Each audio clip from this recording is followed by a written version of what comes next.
kami saat ini Tuhan. Sungguh Tuhan kami rindu Tuhan Engkau memegang kemudi hidup kami Tuhan hari ini Tuhan. Karena hari-hari ini Tuhan penuh dengan tantangan Tuhan. Hari-hari ini Tuhan penuh dengan hal-hal Tuhan di mana kami sangat membutuhkan kekuatan-Mu Tuhan. Di mana kami sungguh-sungguh membutuhkan hikmat untuk menjalani hari lepas hari bagi kami Tuhan. Hanya Engkau yang kami andalkan. Hanya Engkau yang kami percaya Tuhan. Hanya di dalam tangan-Mu kami merasa aman Tuhan. Penuhi tempat ini Tuhan dengan hadirat-Mu yang kudus. Penuhi tempat ini dengan kasih-Mu, sehingga setiap kami yang ada di ruangan ini boleh merasakan Tuhan, ada kasih yang menyegarkan jiwa kami, ada kasih yang menguatkan roh kami Tuhan. Ini kami Tuhan dengan segala keberadaan kami. Kami menyambut Engkau. Kami buka hidup kami. Tidak ada satu ruang pun, tidak ada satu pintu di dalam kehidupan kami yang kami tutup untuk Engkau boleh masuk Tuhan, untuk Engkau boleh bertahta dalam kehidupan kami. Kami rindu Tuhan. Kami tahu tanpa Engkau kami gak bisa apa-apa. Saat ini Tuhan kami mau siapkan diri kami menyambut firman. Sebab firman Allah adalah pedang roh yang akan menghancurkan pekerjaan iblis dari kehidupan kami, yang akan memberi kami kekuatan dan hikmat untuk menjalani hari kami. Biar firman-Mu menjadi terang bagi jalan kami. Dan firman-Nya Bapa, kami anak-anak-Mu siap mendengar. Kami menyambut Engkau di dalam nama Yesus. Haleluya. Amin. Shalom, shalom. Boleh duduk, boleh duduk. Gimana kabarnya nih? Luar biasa. Iya. Oke. Hari-hari ini saya mau kita ngobrol tentang hoki atau berkat. Nah, sering dengar katanya hoki, sering ya. Katanya orang pinter kalah sama yang hoki, katanya gitu ya. Ya. Jadi ada satu bintang film, ya, bintang film mengatakan begini, ada orang-orang yang lahir itu udah beruntung katanya, ya. Dan saya pikir saya salah satu daripada yang lahir beruntung itu, gitu ya. Jadi banyak sekali sekarang yang berpikir kalau ada sesuatu yang baik dalam kehidupan mereka itu karena mereka beruntung, ya. Nah, benar nggak sih? Gitu. Saya mau bilang Bapak Ibu, ada dua kata di dalam kekristenan, di dalam iman Kristen yang tidak kita pakai. Ya. Yang pertama katanya adalah hoki, keberuntung. Wah, beruntung saya. Yang kedua, kebetulan. Ya. Dua kata ini saya yakin kalau kita percaya bahwa Tuhan kita itu Allah yang menciptakan, ya. Kira-kira nih, kalau namanya beruntung atau namanya kebetulan, itu kan gak disengaja, gak direncanakan, betul ya? Nah, kira-kira ya, bisa gak Tuhan kita kaget gitu? Astaga, saya bikin dia gak kayak begini kok jadinya begini, kaget Tuhan gitu. Gak sengaja, kebetulan. Ada gak Tuhan kebetulan kayak begitu? Gak ada. Semua Tuhan bikin itu dengan rencana yang sangat teliti, ada perencanaan dari awal sampai akhir, sangat teratur, sangat rapi. Jadi gak mungkin Tuhan itu kaget kayak begini, karena gak nyangka, gitu ya. Astaga, katanya, kok dia jadi gini? Saya padahal bikinnya gak begini, aduh, salah di mana ya gitu. Gak ada. Tuhan tidak pernah membuat sesuatu yang aneh. yang dia nggak tahu secara detail, dia nggak sengaja bikin, itu nggak mungkin. Semua punya perencanaan. Tapi manusia seringkali mencoba memasukkan ke dalam akalnya hal-hal yang dia nggak ngerti. Ya, Tuhan itu nggak pernah kebetulan. Jadi ada satu teori penciptaan alam semesta. Kita tahu ya di kitab Kejadian dibilang, siapa yang menciptakan alam semesta? Tuhan menciptakan alam semesta. Tuhan berfirman, jadilah langit, jadilah bumi, gitu kan? Nah, cuma saking pinternya itu para ilmuwan, ada teori yang namanya Big Bang Theory. Apa itu Big Bang? Alam semesta terjadi karena waktu dulu ada satu planet meledak. Nah, ledakannya itu yang kecil-kecil itu jadi planet-planet kayak bumi, kayak Mars dan lain-lain gitu kan. Nah, sekarang saya mau tanya, kalau teorinya seperti itu, Bapak Ibu pernah tahu buku kamus? Tahu ya buku kamus ya?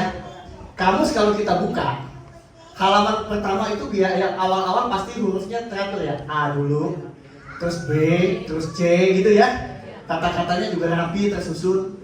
Nah, kira-kira itu buku disusun oleh tim-tim ahli yang pinter, dengan teliti, dengan fokus, dengan seksama, atau waktu itu buku itu dimasukin ke mesin cetak kan meledak, jeger, tiba-tiba keluar itu buku kamus, rapi tersusun.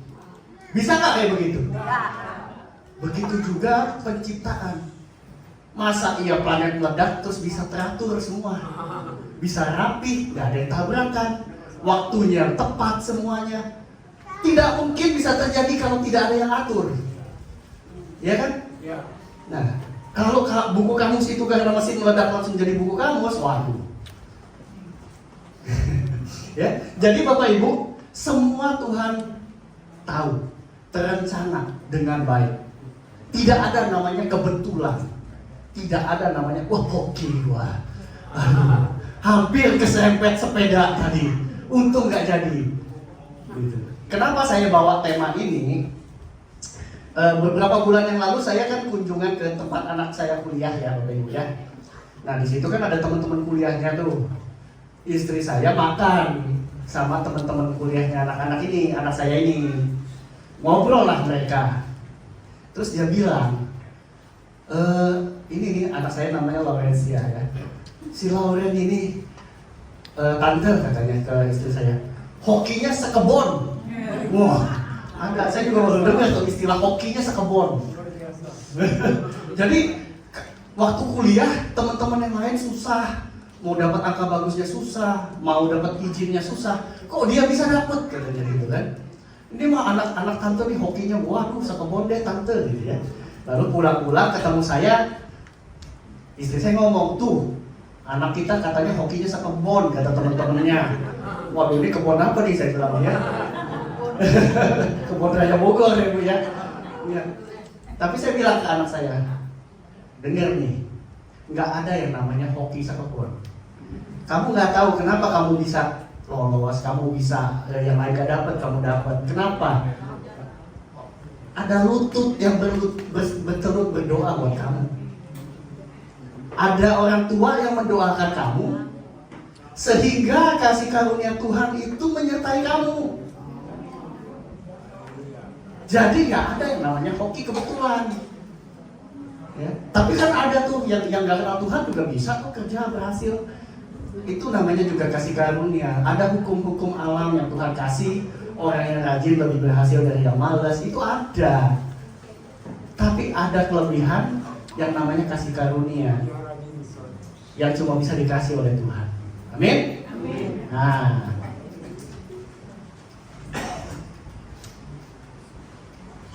sebentar. Coba next. Ngambek deh. Nah, oke. Nah, itu juga ada orang yang namanya Christopher siapa ini? Ironwood. Dia bilang hidup itu sebenarnya nggak susah-susah amat kalau kita ini banyak hoki. Ya, kalau kita banyak hoki, terus badan kita bagus, sehat, dan nggak banyak pikiran macam-macam. Dia bilang gitu ya. Jadi ini siapa dia? Christopher ini, dia ini seperti sutradara sandiwara. Kalau zaman dulu di panggung, bukan di TV ya. Dia tuh kayak sutradara, penulis gitu ya. Nah, tetapi kenapa dia bilang begitu? Karena saya yakin dia tidak mengenal Tuhan.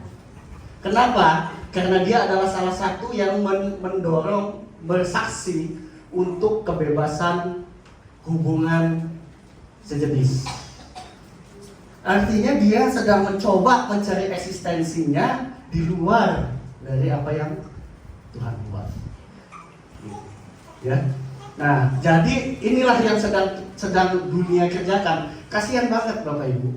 Teman saya juga ada yang sudah Kristen dari kecil, Katolik dari kecil, tapi sambil mereka tetap beribadah, sambil mereka juga meyakini bahwa hidup itu ada reinkarnasi, lalu ada hal-hal lain yang secara Alkitab kita bisa temukan bahwa itu tidak alkitabiah gitu. Tapi demi supaya masuk ke dalam akalnya manusia, semua digabung-gabungin, gitu ya. Jadi Tuhan dulu menciptakan Taman Eden, ya. Manusia Adam dan Hawa ditaruhnya di Taman Eden, ya. Nah, Eden itu dalam bahasa aslinya ada dua arti. Yang pertama itu artinya joy, sukacita, ya. Ada sukacita. Dan arti kedua adalah saat, waktu, momen. Nah, jadi Bapak Ibu, kenapa orang-orang mencoba mencari hal yang masuk logika supaya hati mereka dipuaskan? Karena mereka nggak bisa bahagia. Mereka bingung. Sekarang kita lihat ya, sekarang di berita-berita ada artis yang bunuh diri, ada artis yang overdosis, ada yang orang terkenal yang akhirnya juga semuanya hidupnya penuh kekecewaan. Padahal kalau kita lihat, sukses iya, kaya iya, ganteng iya, perutnya nggak maju kayak saya, gitu kan? Kok bisa-bisanya hidupnya nggak bahagia? Ya, Bapak Ibu, karena bahagia yang sejati cuma ada pada waktu kita ada di dalam hadirat Tuhan. Waktu Eden, saat ada di Taman Eden, itulah sukacita. Sukacita beda dengan senang. Kalau senang itu sebentar, ya. Misalnya nih, kamu dapat naik promosi ya, kamu naik jabatan jadi manajer, senang nggak? Senang. Besok-besok nggak taunya kerjaan manajer kok begini amat ya. Dikit-dikit diomelin, dikit-dikit disalahin. Senangnya hilang nggak? Hilang. Tapi kalau kita sukacita, contoh ada keluarga baru yang baru punya anak, yang mana nih? Yang mana tuh? Itu anak yang dinanti-nantikan. Sukacita nggak? Waktu anaknya jadi besar, bandel, ngelawan orang tua, jadi benci nggak? Atau tetap sukacita karena punya anak itu masih ada nggak? Masih ada kan? Bahwa ini tetap anak kita, ini karunia. Nggak hilang cuma karena anaknya bandel. Sukacita tidak berubah karena keadaan, tapi senang itu gak mau berubah. Itulah sebabnya manusia banyak kecewa. Kenapa? Karena mereka tidak berada di tempat di mana ada sukacita, yaitu Eden, hadirat Tuhan. Kita gak pernah masuk dalam ke hadirat Tuhan. Makanya ini gak pernah keisi. Ya, kita perlu menemukan yang namanya sukacita. Itu waktu kita masuk hadirat Tuhan. Kita bisa lupa dengan masalah beban kita, sekalipun kita hadapin, hati kita bisa tenang. Ya.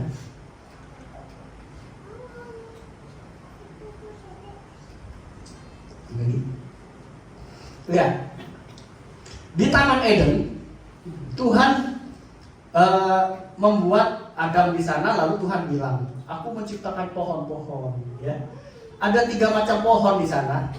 Yang pertama pohon, segala macam pohon buah dan yang baik, ya. Pohon yang dari tanah ini boleh dimakan. Karena manusia kan dari tanah ya Bapak Ibu ya, dikasih napas kehidupan. Jadi semua pohon yang tumbuh dari tanah ini, mau buah jeruk, mau buah mangga, semok, apa deh yang ini boleh dimakan.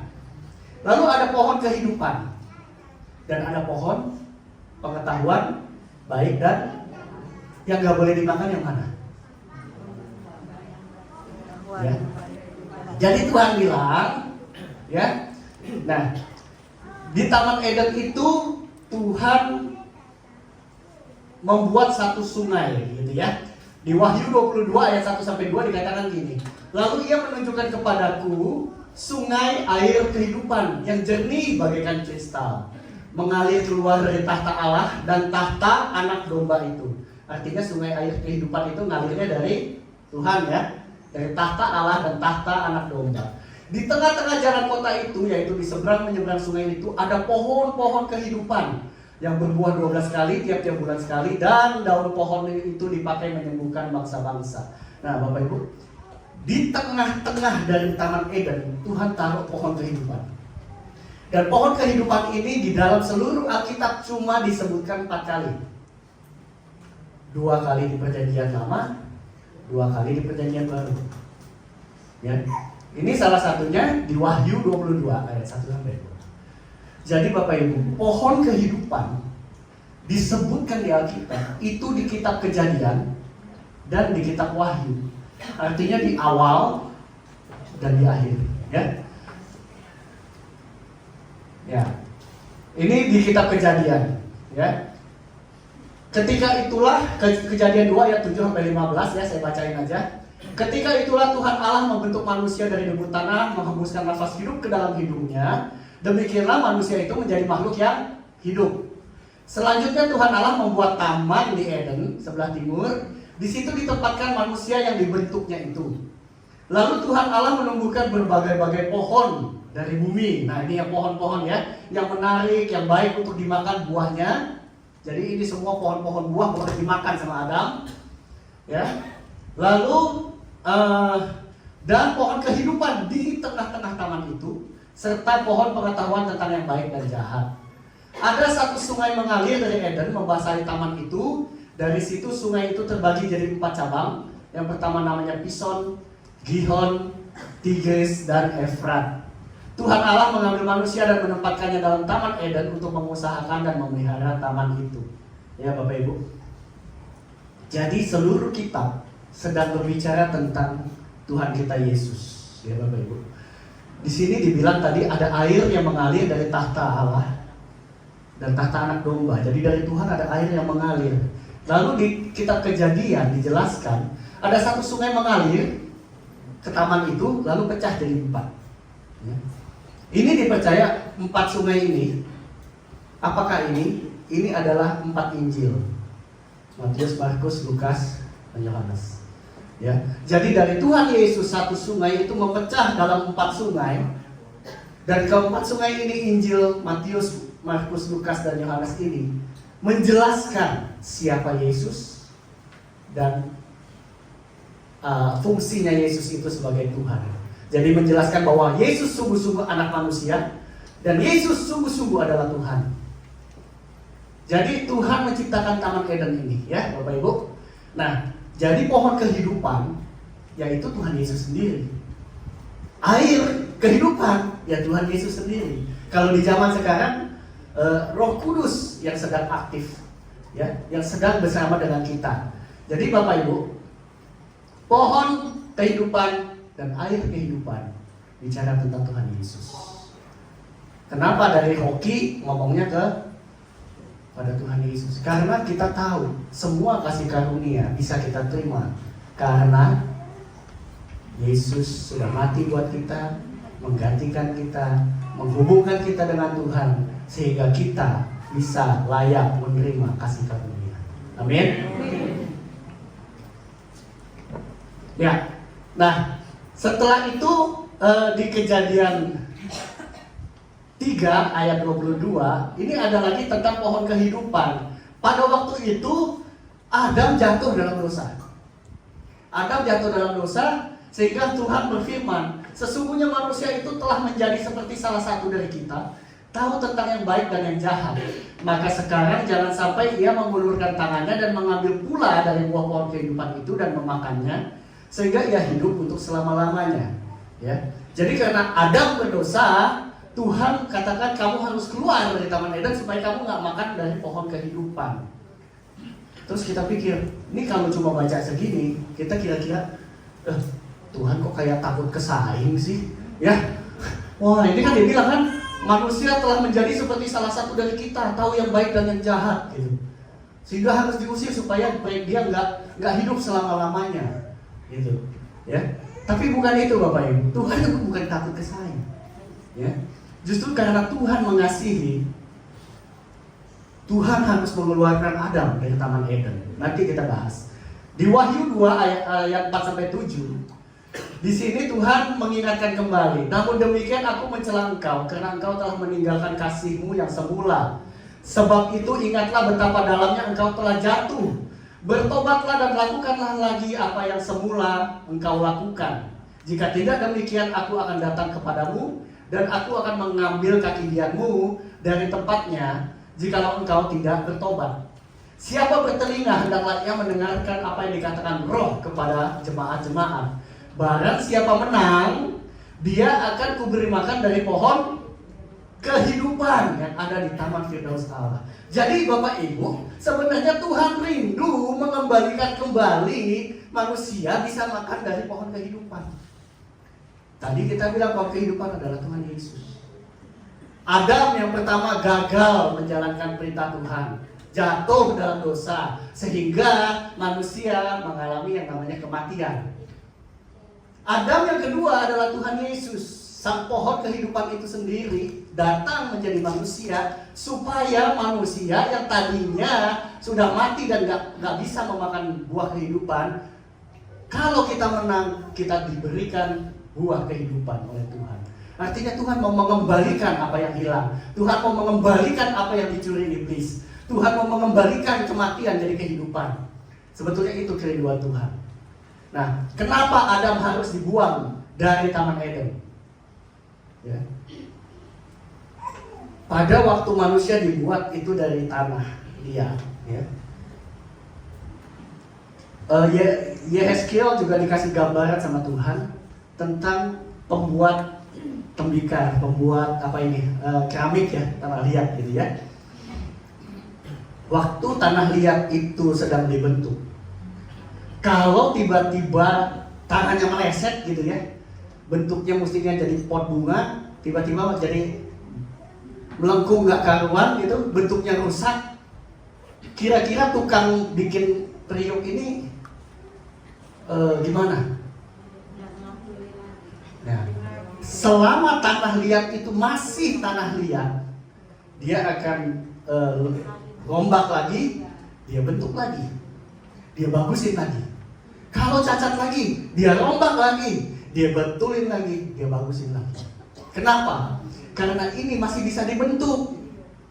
Kalau itu sudah dimasukkan ke dalam api, sudah dijadikan barang yang jadi keras, lalu itu tiba-tiba cacat, itu udah gak bisa dibetulin.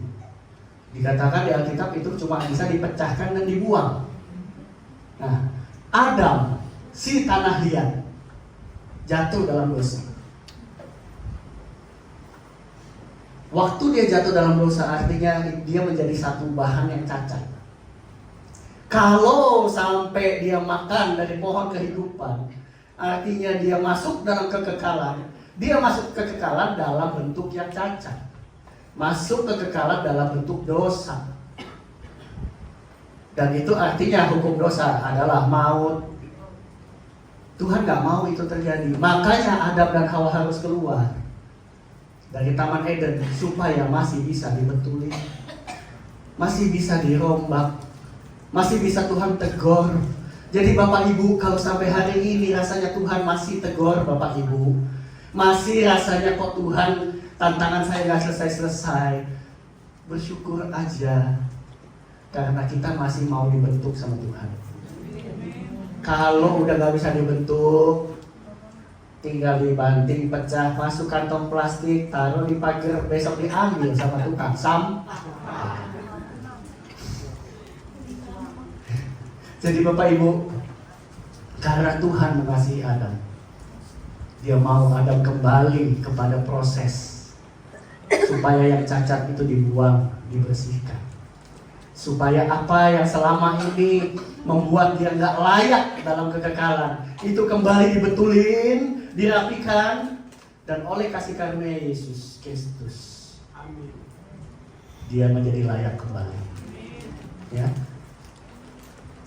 Nah, inilah sebabnya kita sangat perlu untuk tahu sampai di mana proses kita, sejauh apa kita kenal Tuhan.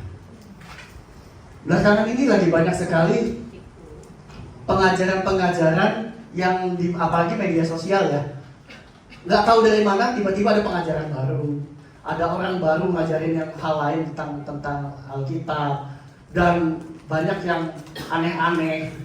Tapi kok yang ikut banyak juga. Kenapa? Karena banyak sekali orang Kristen, orang percaya nggak sungguh-sungguh kenal siapa Tuhannya, nggak sungguh-sungguh tahu firman yang benar yang mana, yang salah yang mana. Sehingga waktu ada sesuatu pengajaran baru yang kayaknya, enak juga, benar juga nih ya, kayaknya sih gitu tuh. Kita lepas dari kebenaran, kita ngikut sama yang nggak jelas asal usulnya. Betapa kita perlu Tuhan Yesus supaya kita kembali dari tanah yang sudah cacat itu menjadi tembikar yang sempurna. Tuhan rindu sekali loh saat ini untuk kita semua ini diperlengkapi lebih lagi. Ya. Hari ini ada yang mau kesaksian, ya. Karena hari-hari ini Tuhan mulai berbicara banyak lewat mimpi, lewat penglihatan, lewat kasih Tuhan itu dinyatakan lewat banyak orang. Anak-anak muda, orang-orang tua akan mendapatkan pesan-pesan Tuhan, ya. Nah, saya mau panggil ini teman saya ini, Ibu Monik, coba boleh Ibu Monik, Cici Monik, ya. Cici Monik boleh bagikan ke kita. Jadi Monik ini bekerja di tempat saya tahu kehidupan dia, ya. Dia punya kerinduan untuk lebih kenal kepada Tuhan. Dan kemarin ada satu mimpi yang cukup membuat apa ya? yang dia bilang itu mimpi ngeri banget, gitu ya, ngeri banget. Dan saya bilang ngeri banget, gak apa-apa, kita harus bagikan kepada jemaat Tuhan. Ya. Monik waktu itu gimana jadi ceritanya nih? Mulai. Makasih untuk waktunya. Mungkin di sini saya mau ceritain juga pengalaman saya beberapa waktu yang lalu. Saya mimpi saya sedang di supermarket, dan ya untuk di supermarket pasti kita kan mau belanja ya. Nah, mau belanja tiba-tiba saya melihat seperti iblis. Saya sudah bilang kepada orang-orang yang ada di sana, ayo pergi dari tempat ini karena ada iblis di sini. Nggak ada namanya jaminan ikut iblis. Saya sudah bicara seperti itu, dan akhirnya orang-orang lain bilang apa? Lu gila ya? Di sini nggak ada apa-apa, orang tenang-tenang aja. Ngapain kita pergi? Orang kita mau belanja. Akhirnya karena nggak ada yang dengerin saya dibilang orang gila.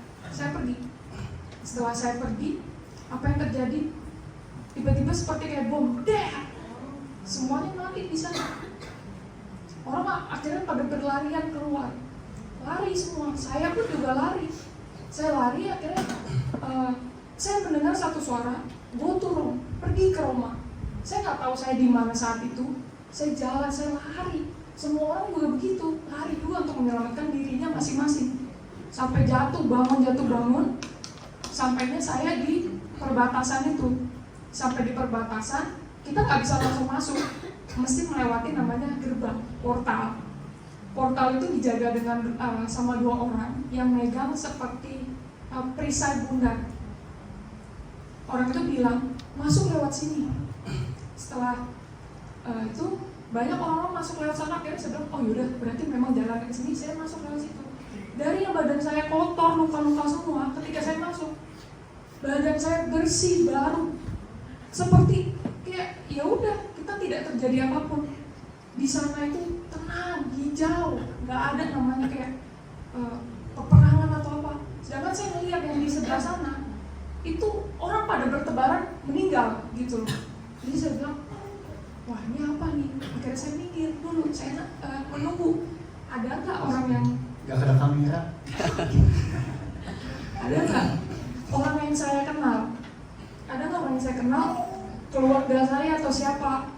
Saya nunggu, saya nggak berani sendirian juga gitu. Saya nunggu di pinggiran, saya nggak ketemu mereka. Akhirnya saya melihat satu keluarga, anak kecil pakai kursi roda, kakek dan nenek, sama satu orang pria sekitar umur 30-an. Dari yang badannya hampir hancur. Masuk ke sana, anak kecil itu udah jalan. Jadi saya nunggu di sana, saya bilang, ini saya nungguin segini lama, saya nggak ketemu siapapun. Apaan nih? Tempatnya bagus banget, ada burung-burung, ada kupu-kupu di sana, benar-benar adem, hijau, damai banget, beda sama tempat yang saya kunjungi di supermarket itu. Wow, itu seperti perang gitu. Jadi ketika saya bangun dari mimpi itu, saya cuma duduk nangis doang. Apaan nih? Saya takut banget. Saya bilang, ini lebih serem dari film siksa neraka ya, gitu loh. Lebih serem. Kenapa? Saya bilang, kenapa kok keluarga saya tidak ada di tempat itu? Keluarga saya juga banyak melayani Tuhan juga, maksudnya melayani di gereja. Tapi kok saya nggak ketemu mereka? Mimpi ini tuh buat saya benar-benar kayak nyata. Bangun cuma nangis doang, saya nggak bisa ngomong apa-apa, air mata nggak bisa berhenti. Pada akhirnya karena udah mau siang, jadi saya tetap berangkat kerja. Akhirnya saya sharing juga ke Pak Kris, apa nih maunya Tuhan apa? Tuhan kasih mimpi ini kan nggak mungkin, gue iseng kasih mimpi aja ke dia kayak gitu, nggak mungkin, pasti ada tujuannya. Nah tujuannya itulah. Ya, Monik ini keluar sudah dari kecil berarti ya, sudah Kristen Katolik ya semua ya, keluarga juga semua rata-rata sudah ke gereja, sebagian sudah pelayanan. Tapi saat ini saya merasa ada hal-hal yang kita harus lebih dari sekedar jemaat ya, Bapak Ibu. Saya kemarin bicara, kita beruntung di sini sering kali kita ditemukan dengan hamba-hamba Tuhan yang dari luar, yang mendedikasikan hidupnya kepada Tuhan, keliling banyak negara gitu ya. Bagaimana mereka bisa hidup? Kadang-kadang saya pikir ya, tiap hari beda-beda kota, beda-beda negara, keliling-keliling, kok hidupnya cukup-cukup aja, keluarganya baik-baik semua, terpelihara. Ya, saya melihat ada level-level kedekatan kita dengan Tuhan. Gak apa-apa, ke sini aja, belum kelar. Ya. Yang pertama, tentunya kita datang pengen kenal Tuhan itu karena kita ingin menerima sesuatu dari Tuhan. Ya, benar. Ya. Tapi lebih dari itu, setelah kita mulai bergaul sama Tuhan, kita mulai punya kerinduan untuk bergaul dengan Tuhan, untuk memberi sesuatu. Ya mulai melayani, ya mulai ada terlibat. Tapi saya melihat level berikutnya di mana mereka para hamba Tuhan besar ini berani memberi hidup kepada panggilannya Tuhan. Jadi mereka bukan lagi di level keintiman untuk memberi, tapi lebih lagi mereka sudah punya visi keintiman untuk membangun kerajaan Tuhan. Sampai level itu mereka tidak lagi memikirkan masalah hidup. Yang mereka pikir fokusnya adalah bagaimana saya menjawab panggilan Tuhan, menggenapi panggilan saya atas hidup saya, bagaimana Tuhan bisa dibesarkan lewat hidup saya. Kenapa mereka gak khawatir karena hidup pada hidupnya? Karena selama perjalanan itu dia bisa melihat tangan Tuhan gak pernah ninggalin mereka. Pertolongan Tuhan selalu nyata, mujizat selalu ada. Perlu level keintiman lebih dari sekedar yang ada sekarang. Kalau Bapak Ibu mau merasakan Tuhan, Monik sempat mengalami satu perubahan yang cukup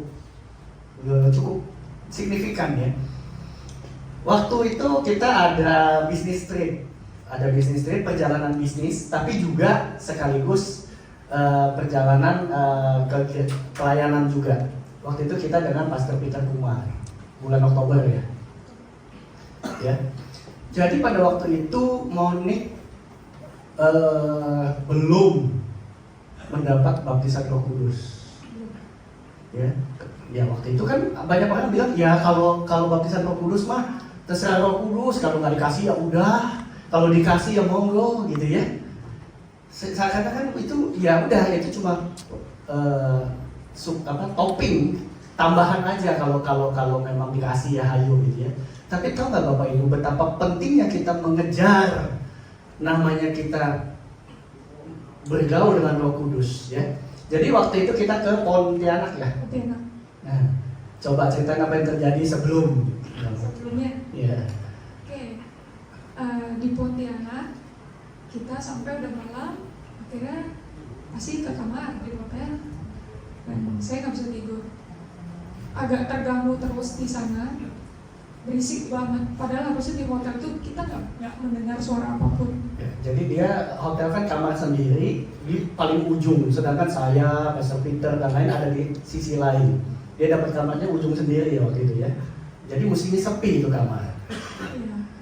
Dan waktu malam, ketika saya mau tidur, ya berdoa mah udah ya, tetap nggak lepas dari doa. Tapi ya tetap aja ada satu sosok yang kayak menimpa saya dari sini, muka saya sebelah sini, itu besar banget, warna coklat, lebar berat. Jadi saya mau melek juga, kelihatan tapi susah gitu loh.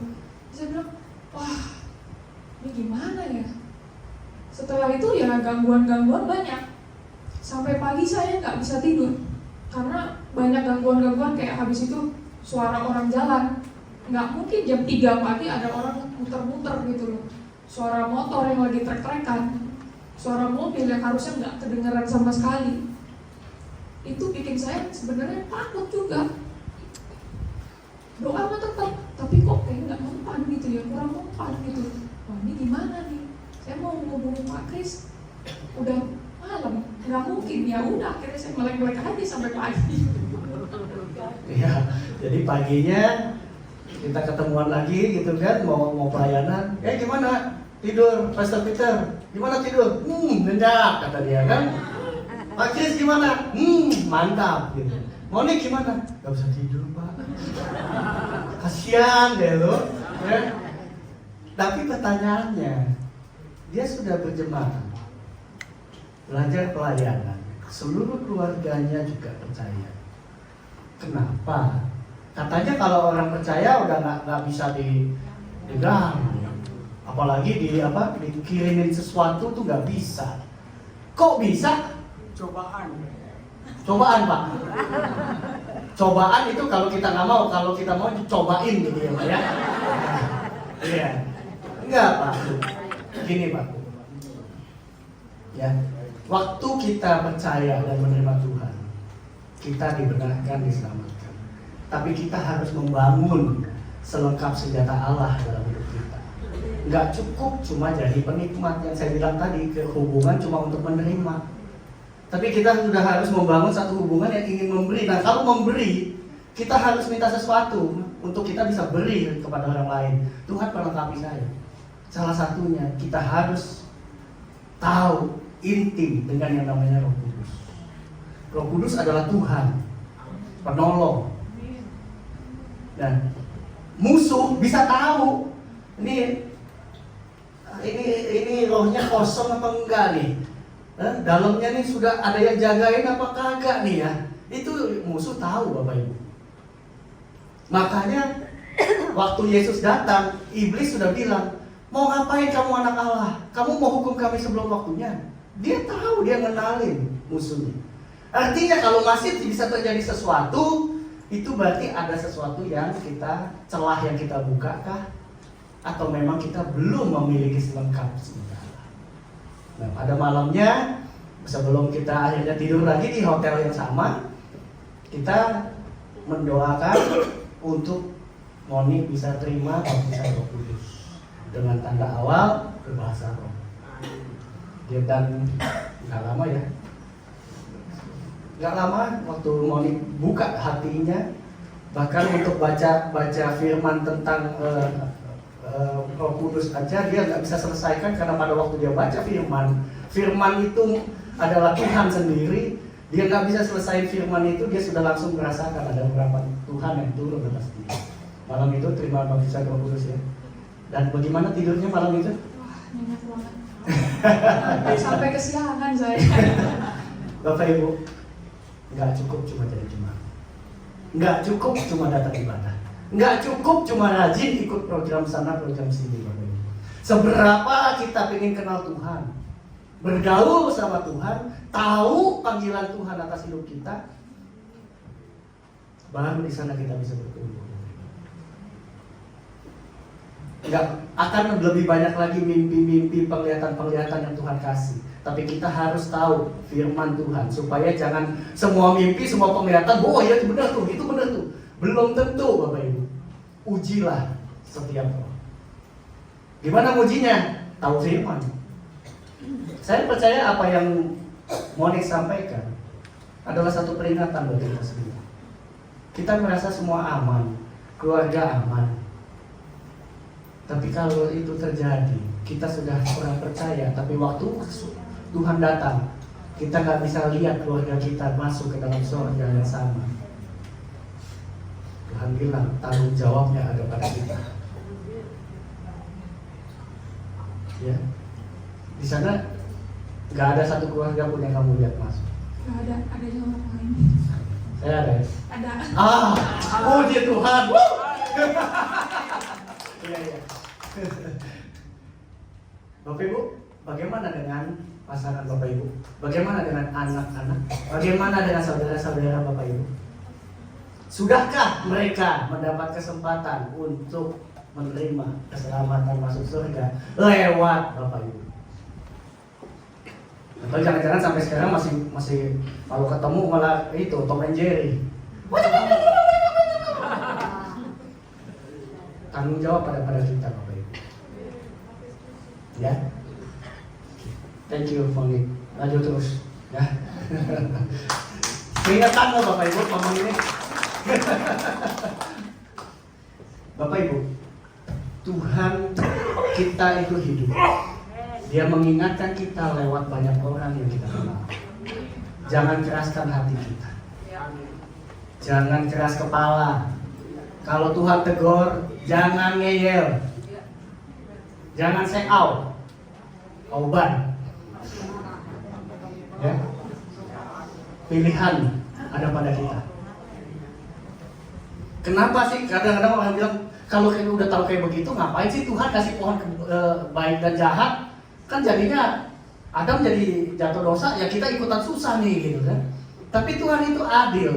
Karena Tuhan itu tidak membuat robot. Tuhan membuat manusia yang serupa segambar dengan Tuhan, supaya pada waktu kita datang kepada Dia, kita memutuskan untuk mencintai Tuhan karena memang hati kita mau mencintai Dia. Bukan karena dipaksa, bukan karena sudah diprogram harus cinta Tuhan. Pilihan ada di tangan kita. Kadang-kadang orang bertanya, kenapa masalah saya gak selesai-selesai? Padahal saya cinta Tuhan, saya melayani Tuhan. Karena waktu kita bilang kita cinta Tuhan, bukan karena kita diberikan yang baik, tapi karena kita memutuskan hidupku milik Tuhan. Aku percaya, aku cinta Dia apapun yang terjadi. Itulah sebabnya Paulus diberikan duri dalam daging. Penyakit yang gak sembuh, padahal Paulus menyembuhkan banyak orang. Supaya kita selalu ingat bahwa hidup kita semata-mata hanya bergantung kepada Tuhan. Hati-hati kalau hidup kita nyaman. Hati-hati kalau hidup kita kayaknya semua sudah baik-baik saja. Karena waktu itulah seringkali jalannya licin, kita bisa ninggalin Tuhan. Tapi waktu ada tantangan, waktu ada masalah, kita selalu ingat kekuatan kita terbatas. Kita perlu Tuhan. Jangan karena ada masalah, ada tantangan, masalah belum selesai Tuhan. Saya pelayanan nanti saja kalau sudah tidak punya masalah lagi. Telat Bapak Ibu. Kalau udah gak punya masalah itu sudah di kamar hotel 2 meter kali 1 meter. Itu baru gak punya masalah. Bisa aja Ibu ya.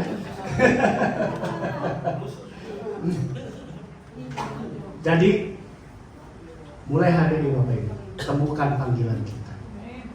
Melangkah karena kita memutuskan mencintai Tuhan. Apapun kondisi keadaan. Karena percayalah Tuhan akan tanggung jawab terhadap orang-orang yang Dia panggil. Akan Dia perlengkapi, Dia bentuk, dan dijadikan pemenang-pemenang buat Dia. Amin. Pada waktu tantangan itu datang, pada waktu kesulitan itu sepertinya menghancurkan kita, yakinlah pada waktu itu si pembuat tembikar sedang merombak kita, sedang menghaluskan kita, sedang membentuk kita supaya kita siap ditaruh di tempat pajangan yang paling indah. Jangan putus asa. Kemarin ada di grup ada yang posting anak muda di mana ya, Korea atau mana ya, sepasang anak muda saling mencintai katanya, tapi ditentang oleh orang tuanya. Akhirnya mereka apa? Mereka sepakat bunuh diri. Untuk mereka pikir itu satu hal yang romantis, menunjukkan cinta sejati katanya. Padahal kalau saya bilang itu kan masih jatuh cinta ya. Nanti kalau udah nikah, udah jadi suami istri, masih kayak pacaran kan nih Bapak Ibu nih yang pengalaman? Masih kayak pacaran kan kalau udah nikah? Belum tahu ya mereka ya. Tapi mereka pikir itu yang terbaik. Mereka pikir hidup itu semurah itu. Cuma karena secinta tidak disetujui, kita mati. Kenapa? Mereka tidak pernah mengenal Tuhan yang membentuk mereka dengan satu rencana besar untuk mereka menyatakan kemuliaan. Hidupnya terlalu kecil, terlalu sempit. Dan ini banyak terjadi belakangan ini, Bapak Ibu. Tugas kita menyampaikan bahwa Tuhan punya rencana besar dalam hidup mereka. Amin. Pada waktu kita jatuh, pada waktu Petrus berkata kepada Tuhan, Tuhan, kalau itu Engkau yang jalan di atas air, saya juga mau. Itu iman yang luar biasa dari Petrus. Dan Tuhan bilang apa? Kalau kamu mau, turun, topak. Waktu itu laut sedang ada badai, gelombangnya besar. Dia lihat Tuhan berjalan di atas air. Murid lain gak ada yang ngomong begitu. Cuma Petrus yang bilang, Tuhan saya pengen loh. Kalau itu kamu, aku juga mau. Tapi Tuhan gak datang lalu pegang tangan Petrus, ayo pelan-pelan ya, belajar ya, jalan 1, 2, gitu enggak. Dia bilang, Petrus kalau kamu mau lompat dari kapal itu, jalan. Dan Petrus lompat, jalan. Waktu matanya memandang kepada Tuhan, dia bisa jalan di atas air. Waktu angin mulai mengganggu dia, waktu masalah mulai membuat fokusnya berubah, dia tenggelam. Tapi jangan khawatir Bapak Ibu. Proses iman, walaupun pada saat itu tenggelam, dia melihat ke atas dan dia lihat Yesus ada berdiri di atas air dan tangannya terulur. Petrus, kamu sudah berjuang dengan iman. Apa yang kamu bisa sudah kamu lakukan. Jangan takut, waktu kamu jatuh aku akan angkat. Tuhan tahu batas kekuatan kita Bapak Ibu. Mau rasain mujizat? Mujizat itu adalah sesuatu yang tidak bisa kita lakukan. Kalau bisa kita lakukan, Tuhan gak akan kasih itu mujizat. Kenapa? Waktu Lazarus meninggal, mati, Tuhan Yesus gak langsung datang, dia tunggu 4 hari. Ya, waktu datang Lazarus sudah dikubur 4 hari. Artinya darahnya sudah tidak ada, sel-selnya sudah mati, daging sudah membusuk. Yesus datang bersama murid-muridnya. Lalu dia bilang, buka batu kuburan. Dan Yesus katakan, Lazarus keluar. Sel-sel yang mati itu hidup lagi. Darah yang sudah kering itu mengalir lagi. Orang ini hidup lagi. Dia keluar. Pertanyaan saya, kalau semudah itu Yesus berkata, Lazarus bangun dan keluar, mana yang lebih susah? Kenapa harus suruh murid-muridnya buka itu batu kubur? Kenapa dia nggak bilang, hei batu kubur, minggir? Batunya bergeser nggak? Lebih gampang mana? Mujizat geser batu atau mujizat bangunin orang mati? Mana yang lebih gampang? Kenapa Yesus nggak mau geser batu? Cukup dengan mengucapkan. Karena geser batu, kita manusia, murid-muridnya bisa kerjakan. Jadi apa yang bisa kita kerjakan? Kerjakan. Pada waktu kita terbentur pada sesuatu yang gak bisa lagi kita kerjakan, disitulah Tuhan akan bertindak. Tuhan bilang, kamu bisa geser batu, tapi kamu gak akan bisa bangkitin orang mati tanpa aku, tanpa Tuhan, tanpa si yang punya kehidupan. Itulah sebabnya waktu geser batu, kalian kerjakan. Bangunin orang mati, bagian Tuhan Yesus. Lakukan saja Bapak Ibu. Sudah dicoba belum? Sudahkah kita menjawab panggilan Tuhan? Jangan selalu alasan nggak bisa, nggak mampu, nggak ngerti. Kalau nggak ngerti, kira-kira kita sebagai manusia bisa belajar nggak? Bisa kan? Kalau kita nggak ngerti, kita bisa belajar kalau kita mau. Ya Bapak Ibu, hari ini pesannya sangat sederhana. Jangan mengandalkan hoki, beruntung kebetulan, ya. Karena itu ngacak, ya. Nggak ada namanya hoki, beruntung kebetulan. Yang ada adalah Tuhan pencipta kita punya rencana yang detail. Setiap langkah kita Dia tahu. Tuhan punya rencana yang baik buat kita. Ya. Jadi jangan andalkan hoki, jangan andalkan beli lotre supaya dapat apa? Apa tuh namanya sekarang tuh saya nggak tahu tuh. Apa? Jangan andalkan dukun, karena dukun aja butuh pertolongan. Dukun aja nangis-nangis minta mujizat. Tapi cuma satu yang kita andalkan, Tuhan yang sedang bentuk kita seperti tanah liat. Izinkan Dia menyelesaikan supaya kita siap dipakai Tuhan. Waktunya gak banyak Bapak Ibu. Mimpi Monik tadi mengingatkan kita, setiap hari kita melambat, setiap hari kita menunda untuk menjawab panggilan Tuhan. Pada waktu Tuhan bilang doakan dia, sampaikan kasih Tuhan kepada dia, kita bilang besoklah. Setiap satu hari kita menunda, jangan-jangan ada satu jiwa yang sudah hilang.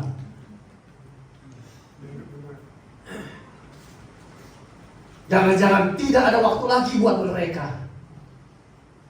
Setiap kita menunda, satu tanggung jawab kita sudah gagal. Izinkan Tuhan, kenali Yesus, berjalan sama Yesus. Kita gak perlu hoki, kita gak perlu keberuntungan, kita gak mengandalkan kebetulan. Kita tahu bahwa Allah turut bekerja dalam segala sesuatu untuk mendatangkan kebaikan bagi mereka yang percaya kepadanya. Dan janji Tuhan itu ya dan amin. Tidak moga-moga, tidak mudah-mudahan. Amin Bapak Ibu. Amin. Hari ini kayaknya saya serius banget ya. Karena mimpi yang tadi didapat itu serius Bapak Ibu. Apakah kita bisa duduk di surga melihat keluarga kita semua berada di sana?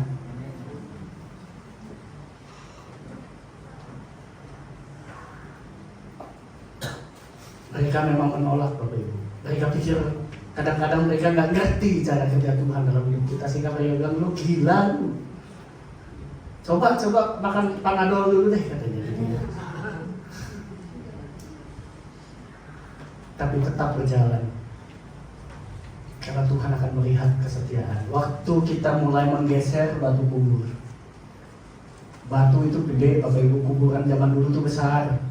Waktu kita mendorong itu, waktu kita dengan kekuatan kita, dengan jerih payah kita, dengan segala penderitaan kita dorong itu terbuka.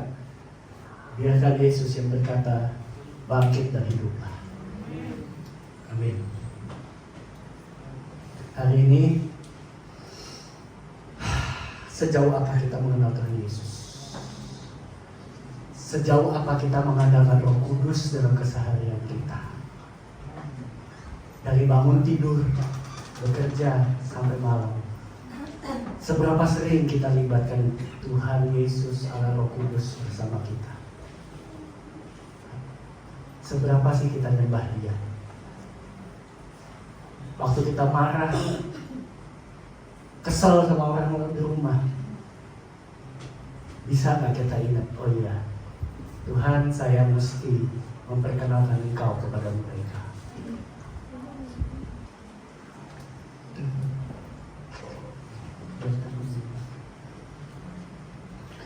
Hari ini yuk kita masuk dalam penyembahan. Saya ingin Bapak Ibu menilai sendiri sejauh mana kita sudah bergaul dengan Roh Kudus, sejauh mana kita sudah izinkan Tuhan bekerja mengatur hidup kita. Kita bukan produk yang kebetulan seperti Big Bang Theory yang karena ledakan terjadi. Tidak. Kita dibentuk dengan tangan Tuhan, dengan perencanaan yang sangat detail. Mari datang, sembah Dia.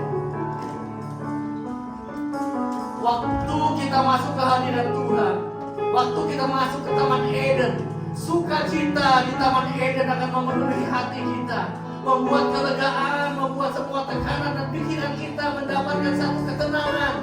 Sebab damai hadirat Tuhan itu memenuhi setiap umat.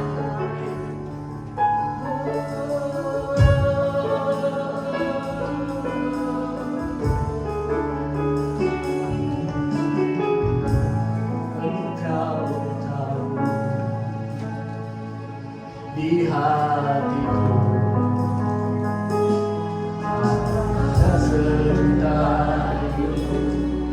selalu bersamamu Yesusku.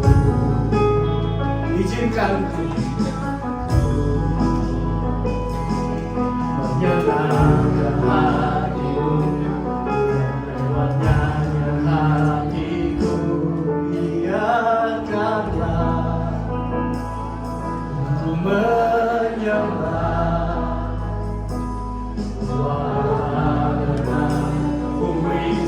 Yang indah, biarkanlah ku menyembah. Berikan hati ini ku berserah dengan penuh kasih sayang. Biarkan Tuhan aku, biarkan Tuhan tahu bahwa kita merindukan Dia sore ini. Di hatimu sejuta hidup, selalu bersamamu Yesusku. Oh Yesus, Tuhan Tuhan.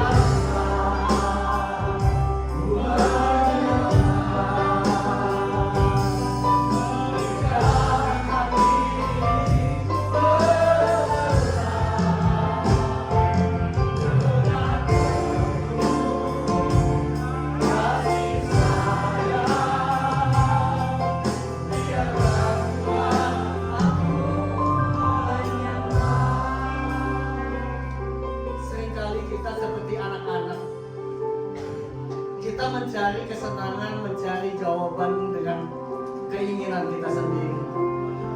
Seringkali waktu kita masih anak-anak, kita pikir orang tua kita itu terlalu ikut campur, orang tua terlalu ngatur. Saya nggak boleh pergi malam pulang pagi, saya nggak boleh ke sana, nggak boleh bergaul ke sini. Orang tua terlalu banyak mau atur kehidupan. Tapi seiring perjalanan waktu kita mulai tumbuh dewasa, kita bisa lihat Bapak Ibu bahwa apa yang orang tua kita kerjakan, orang tua kita larang untuk kita lakukan, semata-mata karena dia tahu hal-hal itu akan menghancurkan kita. Mereka mencoba melindungi kita, mereka coba mengajar kita untuk hidup benar supaya kita terhindar dari segala masalah. Tapi seringkali anak-anak tidak mengerti.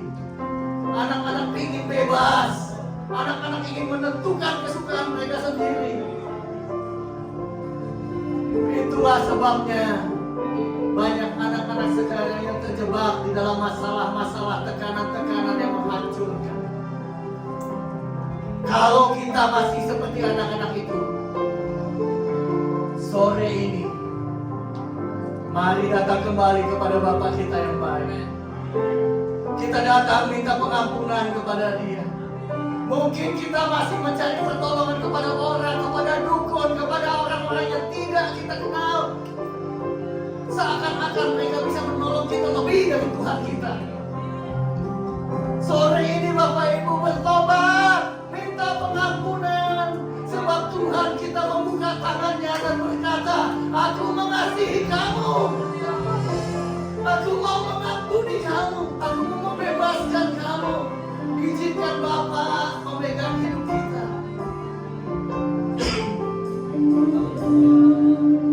Jangan lagi hidup semau kita sendiri. Sebab kita nggak paham tentang kehidupan. Kita nggak paham tentang bahaya di hari esok. Tapi Tuhan melihat, Tuhan tahu, Tuhan peduli Bapak Ibu. Jangan lawan lagi kata hatimu. Kembali kepada Tuhan. Malam ini, sore ini, minta ampun kepada Dia. Sebab Dia mengasihi engkau. Sebab Dia mengerti engkau. Bawa hidupmu sebagai persembahan kepada Dia. Sebab Dia yang sudah membentuk kamu dengan tangannya. Dia membentuk kamu seperti tembikar tangan liat dengan hati-hati. Dia takut kamu sampai cacat. Dia gak mau kamu sampai rusak. Jangan rusak hidupmu sendiri. Yang bisa menggagalkan rencana Tuhan dalam hidupmu adalah keputusanmu sendiri. Iblis tidak bisa menggagalkan Tuhan. Karena itu dia selalu menipu kamu. Karena itu dia selalu mempengaruhi kamu. Supaya kamu mengambil keputusan untuk menolak rencana kebaikan Tuhan dalam hidupmu.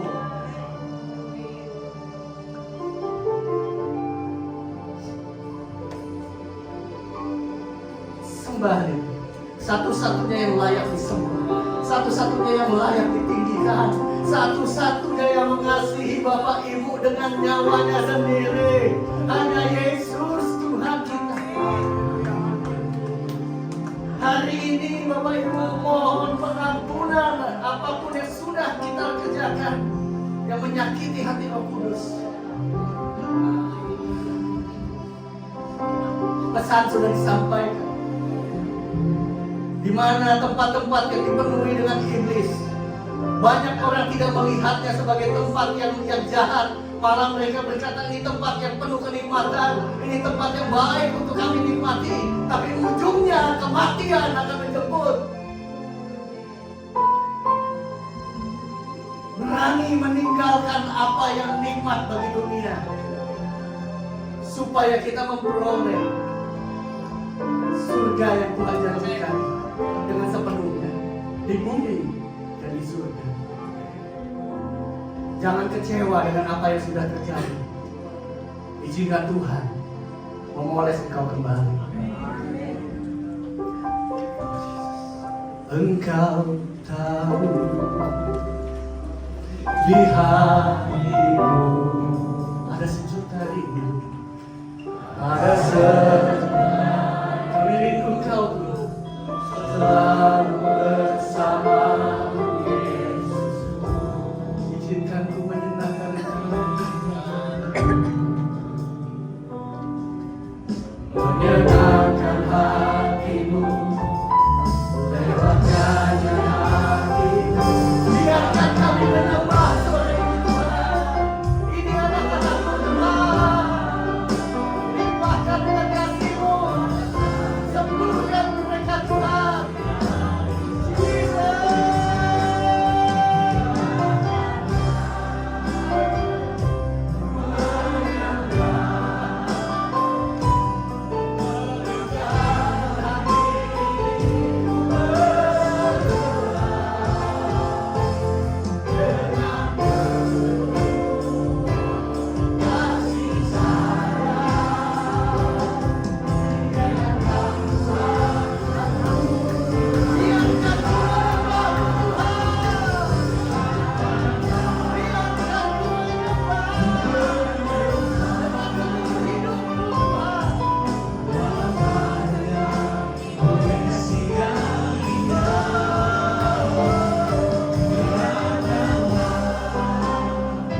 dosa yang engkau akui di hadapan Tuhan.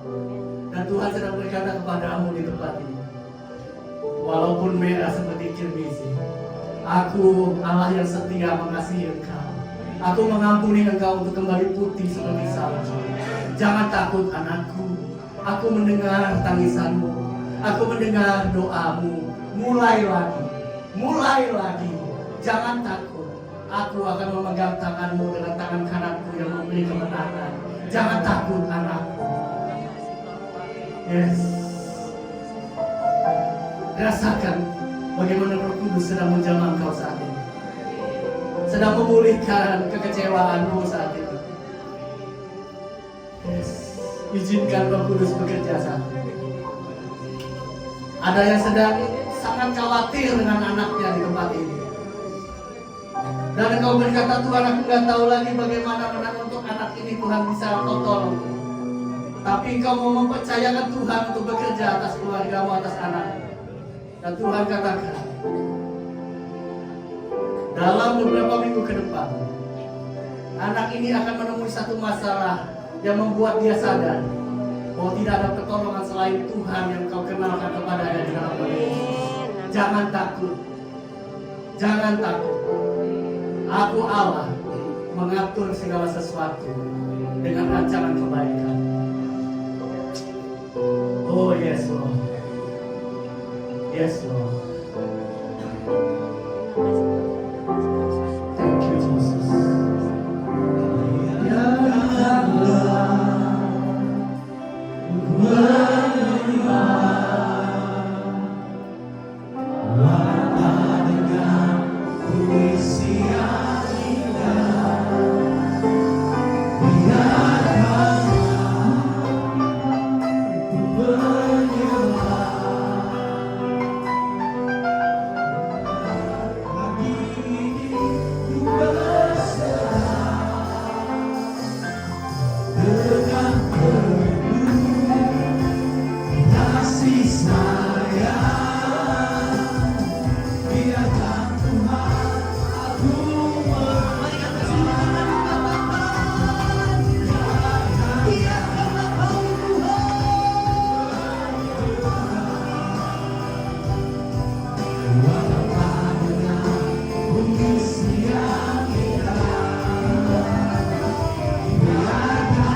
yang meneguhkan kami pada sore hari ini. Tuhan, kami berdoa buat Pak Kristo, memberkati hamba-Mu, memberkati pelayanan yang boleh Tuhan percayakan kepadanya, memberkati keluarganya, memberkati setiap usahanya. Tangan Tuhan ada bagi hamba-Mu.